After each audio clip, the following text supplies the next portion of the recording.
Querido Diácono, queridos irmãos e irmãs, estamos, como dito, no último domingo do mês de fevereiro, que coincide com o primeiro domingo da Quaresma, aberta na última quarta-feira, com a já conhecida Quaresma, que recolhe as preces e intenções daqueles e daquelas que têm fé, vivem a Eucaristia, dá a tônica do que é o que estamos celebrando e qual é a catequese deste domingo, o primeiro domingo da Quaresma. É sempre uma oração ao Pai, no nome de Jesus, com a força do Espírito.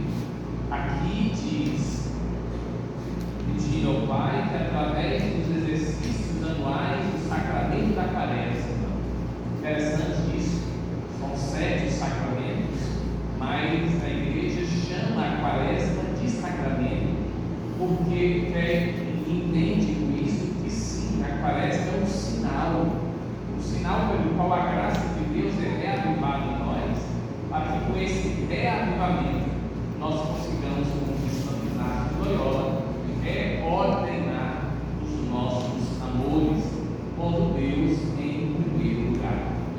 E aí pede que nesses exercícios anuais, nesse sacramento da Quaresma, a igreja pede ao Pai que nos conceda proteger o conhecimento do mistério de Cristo e corresponder por uma vida santa.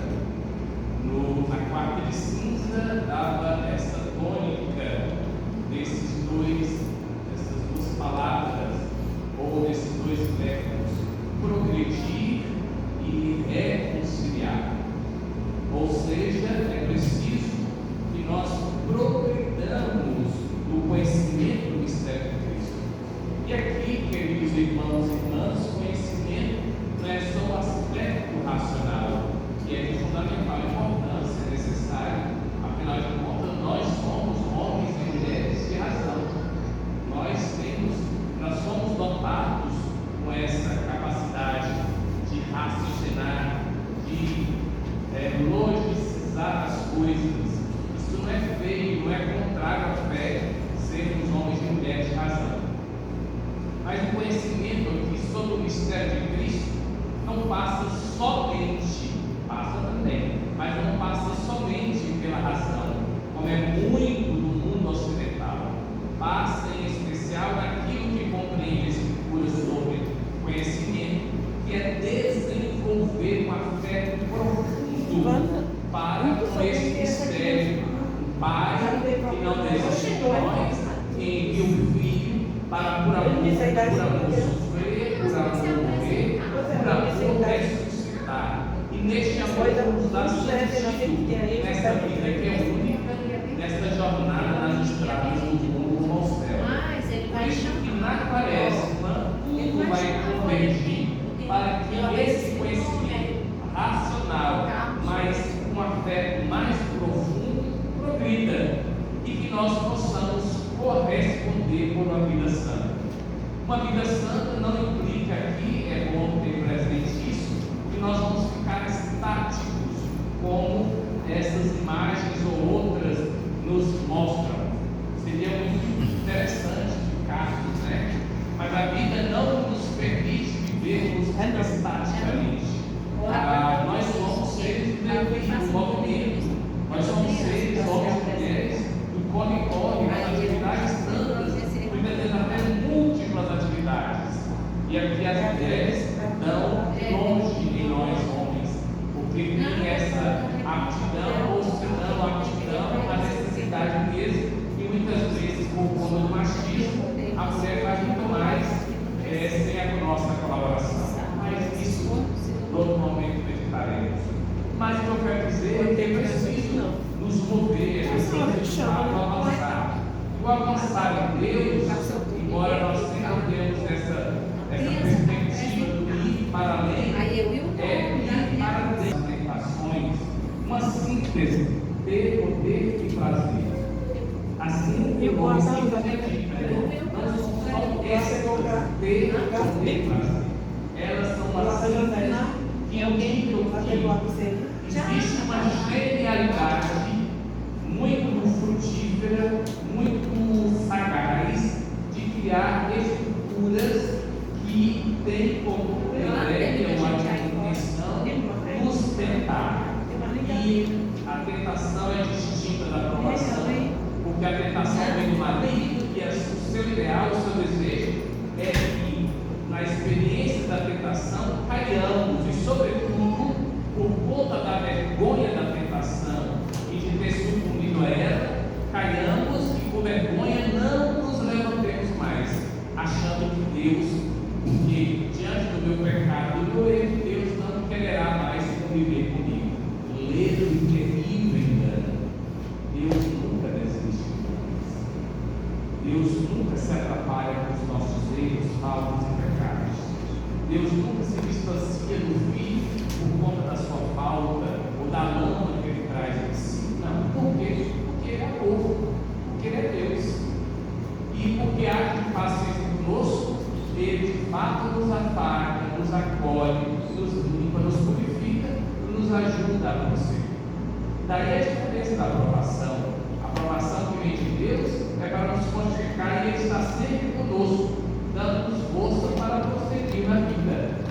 Eu usava essa imagem na quarta-feira do domingo passado, melhor dizendo, onde ambas, provação e tentação, brilham, mas a tentação não ilumina, ofusca, tira a paz. A provação ilumina e, sobretudo, salvaguarda a paz que ele conquistou a preço de Deus. E aí nós temos um texto bíblico do livro do Gênesis, no segundo capítulo, os 11 primeiros capítulos do Gênesis, quer dar respostas a algumas coisas: quem criou o ser humano, toda a criação, como o mal entra no mundo, etc. e tal. E o texto é justamente isso. O ser humano, com toda a criação, vivia em harmonia com Deus, mas Deus era o Criador, e os seres humanos e todo o restante eram as criaturas. Aí vem uma serpente. Isso aqui é uma alegoria. Não é que a mensagem seja mentira, mas o modus operandi de apresentar essa verdade, ela é constituída de um termo acadêmico chamado midrash. É uma alegoria para dar uma mensagem. Uma serpente que era astuta, o mais astuto entre os animais, foi então usurpado pela força do mal, e a tentação: se comerdes deste fruto, ele sabe disso, Deus sabe disso, está enganando vocês. Se comerdes deste fruto, vocês serão deuses e não mais criaturas. Aí ambos, não só Eva, meu gente, Adão também. Adão, não quero que Eva colocou ela abaixo, não. Ele também. Ou seja, ambos, para enfatizar, ambos os dois pecaram. Ambos desconfiaram do amor de Deus, como diz o texto do catecismo, que é a raiz de todo o pecado. Todas as vezes que, frente às vicissitudes, frente às situações adversas, frente às situações penosas, frente aos cataclismas, frente a todas as tormentas da vida, todas as vezes que nos defrontarmos com tudo isso, está sendo sempre posto em xeque a minha confiança ou não em Deus, e só confia em Deus. Que a serpente instiga: se comerdes deste fruto, sereis Deus. E essa tentação é hoje, quando nós não damos tempo a Deus na oração cotidiana ou dominical, quando não temos tempo para a nossa família, quando não conseguimos ter um lazer para si, com os nossos, quando não visitamos aqueles aquelas que precisam da nossa visita. E aí, na dinâmica da tentação, existe a dinâmica ou remédios para que nós vençamos isso. Como nós vimos na quarta-feira de cinza, temos o jejum que quebra o nosso orgulho, temos a oração que restabelece a comunhão e intimidade com Deus, e temos a esmola que que quebra a nossa frieza e gera uma relação com o outro, mesmo tão distante de mim. Nas listas pela manhã, eu enfatizei a questão de ser uma alegoria, porque ao vermos uma serpente, uma cobra, eu, por exemplo, já corro. Eu não vou me aproximar de uma cobra, você já pode ficar. Imagine eu vendo uma cobra e a cobra dizer bom dia, padre. Eu correria até a Pedra de Sal, lá em Cristóvão. Tchau, Brasil. Imagina, né? Você quer mandar a alegoria, mas o plano de fundo é sempre atual. O mal quer que nós desconfiemos do amor de Deus. E aí o texto do Salmo, ele nos ajuda a dizer: tenha piedade, meu Deus, de misericórdia. Na imensidão do vosso amor purificais, lavai e cobrei o pecado e apagai completamente a minha. Só que esse apagar completamente não significa que é um passe de mágica, mas sim um processo. Deus pode, um ato assim, instantâneo, rápido, de fato, fazer desaparecer todos os males e as consequências. Mas é preciso que nós nos arrependamos, é preciso que nós desejemos recomeçar, reconhecer a falta, tentar eliminar, perceber que foi um erro, uma grande falta, pedir perdão, pedir a Deus que te ajude a pedir perdão e a recomeçar. Aí Deus encontrará espaço para transformar a vida de cada um de nós. Me garanto, perdoar não é tarefa fácil, mas é possível. Em especial, quando eu, como o senhor, a senhora, pedimos a Deus, me ajude a perdoar. Lembrando que perdoar não é esquecer o fato ocorrido. Perdoar é revestir o fato ocorrido de amor, de modo que, quando eu me lembrar daquilo, eu não perderei a paz. Perdoar também não significa que eu tenho que voltar mesmo com aquele ou com aquela que caminhar com o outro. Às vezes dá certo, às vezes não. Eu não sou obrigado a ficar de novo cocó e trança com aquela pessoa. Mas, ao vê-la, eu não sentirei que a paz conquistada no preço de cruz se perdeu. Ao contrário, permanece em nós. Falando de Adão e Eva, São Paulo, na sua carta aos Romanos, que é a sua pérola teológica, nesse capítulo 5, ele faz um desenvolvimento fantástico. Porque São Paulo estudou na escola de Gamaliel. Poderíamos dizer que ele estudou na USP, na UFRJ, que nos deu a doutora Tatiana, que está tão celebrada, sobretudo sua persistência em 5 anos pesquisando. Estudou em Harvard, em Oxford, enfim, estudou no melhor de sua época. E São Paulo entendeu que antes, quando no mundo graçava o pecado, ninguém sabia o que era errado, porque não havia lei. Quando na experiência de Moisés, por 40 dias depois, e ele volta com o pecado, aí sim, a comunidade de fé, a comunidade hebraica, começa a entender o que é certo e o que é errado, porque é Deus que lhes ajuda na compreensão de suas faltas. São Agostinho então resume assim: a lei foi necessária para que fôssemos preparados para receber a graça, e a graça é necessária para que entendamos porque nós continuamos ainda é pecadora, caminha muito bem, caminha caindo. E agora, levanta. Deus é contigo, Ele é fiel, Ele te estende a mão. E a graça vai te ajudar nesse ímpeto de voltar para Deus. E, consequentemente, a lei ainda nos ajudará a imaginar o que é certo e o que é errado. E quem será esse modelo? Cristo Jesus. Por isso que ele será chamado de mediador entre o Pai e nós o Pai. Por fim, não menos importante, o texto da Escritura que diz, do Evangelho segundo Mateus, que Jesus é conduzido pelo Espírito. Tanto Mateus como Marcos e Lucas, os três dizem que Jesus fora compelido, conduzido, levado ao deserto, antes dos seus 3 anos de vida pública. A pergunta é: precisamos nós ir para o Saara? Precisamos nós ir para o Negev, lá na região de Israel? Precisamos ir para outro tipo de deserto? Não. Por quê? Porque a vida já é deserto.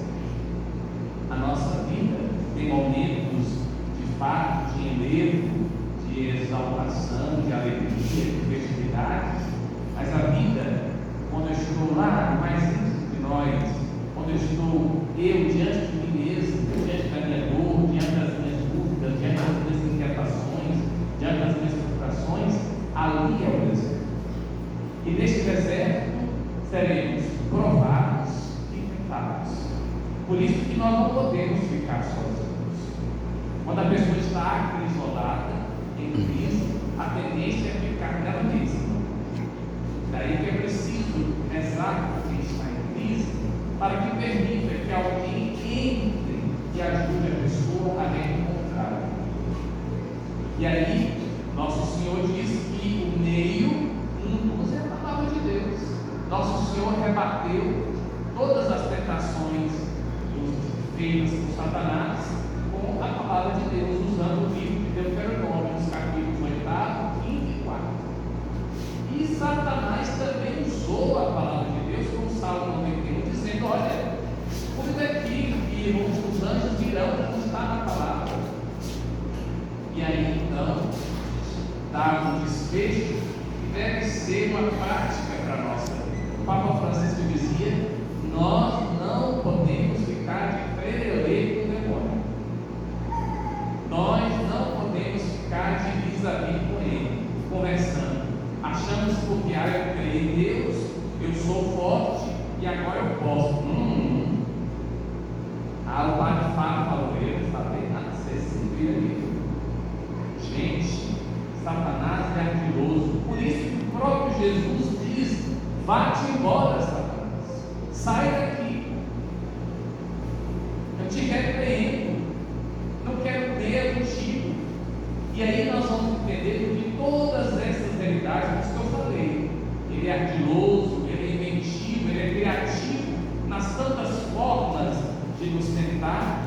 Não nos enganamos. Paulo diz: quando aquele cuidado com quem está de perto, ele pode cair. E no texto de Provérbios diz, no capítulo 3, que a soberba precede a queda. Muitas vezes nos achamos inatingíveis. Muitas vezes pensamos que pronto, eu sou santo, perfeito. Não há perfeição nessa terra. Há processo contínuo de perfeição, de aperfeiçoamento. Daí, meus irmãos e irmãs, se a dor te pesa, repreenda em nome de Jesus. Se os seus negócios não estão tendo luzes e não conseguem convergir, peça ao Senhor o nome de Jesus que te dê sabedoria e que repreenda no seu local de trabalho qualquer situação de divisão. Se na sua família as coisas não se encontram, se algum dos membros está de fato fazendo pesar, ora por essa pessoa, clama o nome de Jesus. Não tenha medo de dizer que nesta casa reina a paz que Cristo conquistou. Mas isso não é só espiritual, não. É material. Quando eu mando o WhatsApp sem fazer a conferência, isso aqui é feito de news ou não. Quando eu difamo alguém, quando eu brigo com os meus irmãos e irmãs, com os meus familiares por causa de política partidária, quando eu fico, pelo amor de Deus, é isso que Satanás deseja, que sejamos um povo dividido. Concluo, irmãos e irmãs, dizendo aos familiares de Dona Bela Lúcia: não tenho dúvidas, vocês vivem um momento de dor e saudade. Minha mãezinha, em março, vai para 3 anos, parece que eu. Vocês têm a